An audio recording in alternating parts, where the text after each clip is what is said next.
Anyway, we've got a question from Jen. If you're just starting out with Google Ads, what would you suggest is a good starting budget? I know this is kind of like asking how long is a piece of string. Yeah, I was going to ask back, how long is that piece of string you've got there? It will vary a lot depending on your sector, because obviously, as we said, in some sectors the cost per click is quite high, in others it's quite low. Also, it depends on the profit margins in the product or service you're selling, because suppose you're selling a high ticket service of some sort where you typically charge your client, say, £1,000, and you make £500 profit on that, for example. If you go out with an initial test budget on Google Ads of £250, that's not enough to test for that kind of thing, because you might spend your whole £250 and get nothing. Yeah. That doesn't mean it hasn't worked, because it might be if you'd spent another £100, you'd have got that £1,000 client, made 500 profit, and you still only spent 350.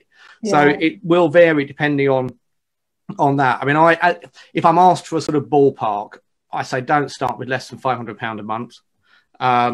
And the more important thing is, don't try and if you've got a small budget initially, and that's fine, it will work with a small initial budget.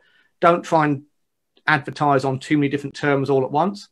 So, for example, take the extreme. If you've got an e-commerce website selling 100 different products and you only want to start off with £500 a month, fine, but just pick 2 or 3 products to test with that £500 budget, and pick ones where you've got a decent profit margin and there's not loads of other people selling the same thing. If you're a VA, then just pick one type of client and just run a campaign that is virtual assistant for dentists, or something that you already have a specialism in and several clients in, because that will make your test budget go further, rather than trying to spread it so thinly that it's not got a chance of working.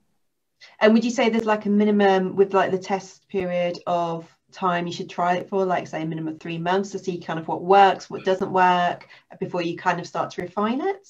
Again, it depends a little bit on your sales cycle, you see. So with the kind of stuff that I do, it typically can be 5 to 6 months before someone who first saw one of my adverts somewhere is ready to actually sign on the dotted line and work with me. So I would have to test something for a lot longer before I can say for definite that it worked or it didn't work. At the other end of the spectrum, if you are someone who, if you're selling, I don't know, pens, where it's a £1 biro or something, and it's not a big purchasing decision, you're going to know pretty quickly whether your ads are working or not. No, that makes sense.